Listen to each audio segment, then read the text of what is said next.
the only reason for our creation, and the process for getting there. From the very beginning, humanity has asked the wrong questions.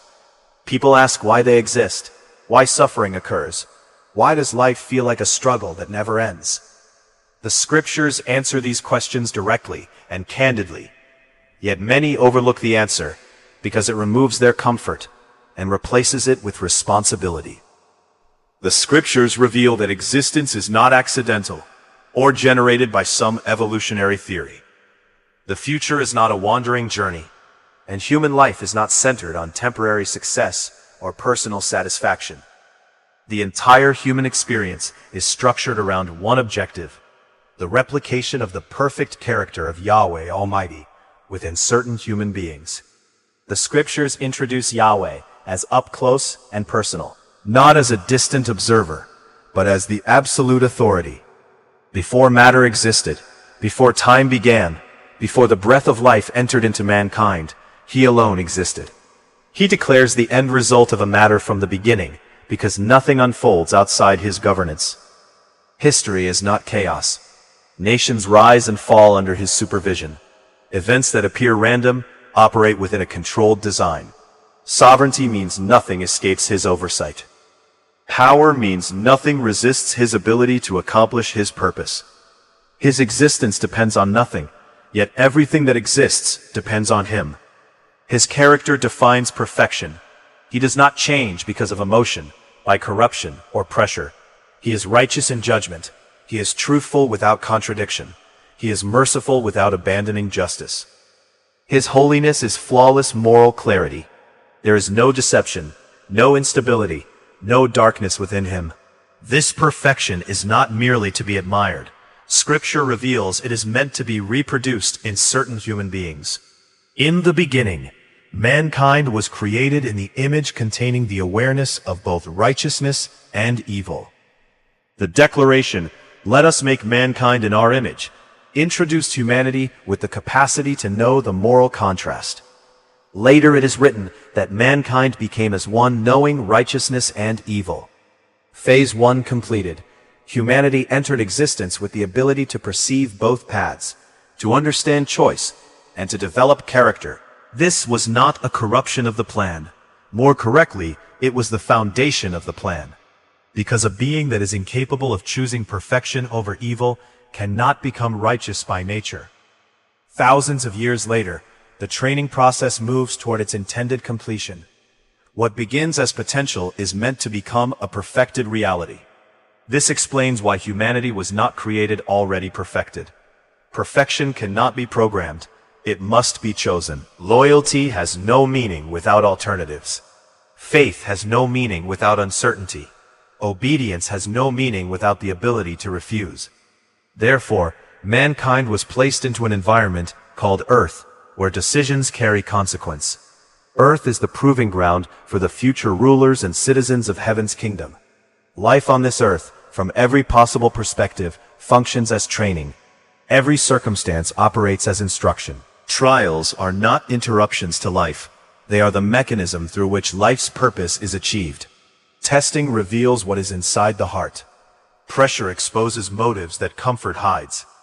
Without resistance, endurance cannot form. Without challenge, righteous character remains undeveloped. Suffering is often interpreted as some form of abandonment. Yet Scripture teaches the opposite. Hardship produces endurance.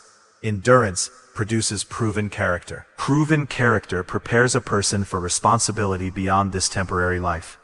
The training is intentional. Nothing experienced by humanity exists outside this educational process. Birth introduces each person into the same curriculum. Every individual receives the ability to choose. From childhood forward, decisions begin shaping our character. Truth appears, but deception also appears. The presence of deception allows discernment to develop. Truth, chosen freely, becomes part of our identity. But truth forced produces no transformation. Deception tests loyalty. When falsehood appears convincingly, the heart reveals what it truly values. Some pursue comfort over the truth. Others pursue the truth even when it costs acceptance or ease. These moments are examinations determining whether a person desires alignment with righteousness or alignment with convenience. Suffering performs another function. Loss, disappointment, and struggle removes the illusion. They reveal whether faith depends on one's circumstances or our conviction. Faith refined through difficulty becomes stable. Just as metal is purified through fire, belief becomes genuine only when tested. Transformation is uncomfortable because growth always requires pressure. Conflict and evil also serve a role within the training environment. Without contrast, righteousness cannot be recognized. Without opposition, courage cannot develop. Humanity learns judgment by witnessing the consequences of violating righteousness. Mercy becomes meaningful when forgiveness is needed. Justice becomes understood when injustice is seen. Every encounter becomes an instruction, shaping our moral understanding. Even death participates in the curriculum. Life's limitation forces our accountability. Humanity is reminded that time is measured and choices matter. Mortality presses urgency into existence, compelling decisions that reveal who a person is becoming. Throughout Scripture, the objective remains consistent. Certain members of humanity are being shaped into the reflection of the Creator's character. The life of Yahshua Messiah demonstrates this outcome in human form. Obedience under pressure, truth without compromise, mercy balanced with justice, loyalty maintained despite his suffering. The pattern shows a perfected human with his character aligned completely with Yahweh Almighty only. This transformation prepares individuals for roles beyond this present world. Scripture describes a coming kingdom in which transformed humanity will serve as kings, priests, rulers, and citizens operating under righteous authority. Leadership requires proven integrity. Authority without being tested, their character produces corruption. And corruption cannot exist within a righteous kingdom. Qualification for that kingdom therefore occurs now, during our earthly life. Every moment becomes preparation. Every interaction becomes practice. How a person treats others, responds to pressure, handles the truth, or confronts wrongdoing contributes to the formation of their character. Nothing is wasted. Even failure becomes instruction when correction is accepted. The world teaches that life's purpose is achievement, pleasure, or recognition. Scripture dismantles that idea completely. Wealth does not qualify a person for the kingdom of heaven. Status does not transform character. Knowledge alone does not produce righteousness. Only transformation of the inner person fulfills the Creator's intention. This explains why life feels demanding. Training is demanding. The earth is not designed to provide permanent comfort. It is designed to produce maturity. Every generation walks through the same process because the objective has never changed. The question placed before every human being remains unavoidable. Will righteousness be chosen when alternatives exist? Each decision moves a person either toward alignment with the Creator's character or away from it. Neutral ground does not exist. Character is always forming with every decision. Those who embrace correction, pursue the truth, and develop loyalty become prepared for an eternal responsibility. They become reflections of righteousness rather than just creations. Those who reject transformation remain unchanged. And unchanged character cannot function within a perfected kingdom. The narrative from beginning to end is unified. Creation begins with moral awareness. Life provides testing.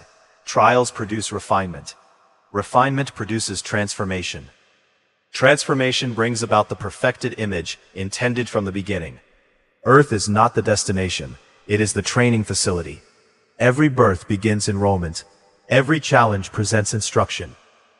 Every hardship strengthens our endurance. Every decision shapes our identity. The truth is direct and uncompromising. Mankind exists to become like the one who created him, in character, judgment, and in holiness. The process requires choice, testing, and growth. Nothing occurring within human history sits outside this objective.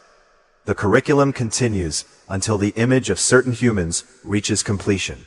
When the training concludes, what remains is not merely humanity as it began, aware of righteousness and evil, but humanity perfected through the process. Minds aligned with righteousness, hearts loyal to the truth, and beings prepared to live and govern in harmony with the perfect character of Yahweh Almighty, in Yahshua's name. That has always been the purpose. That remains the purpose now, and every moment of life is moving humanity toward that final outcome. In Yahshua's name, service and right hand, so be it.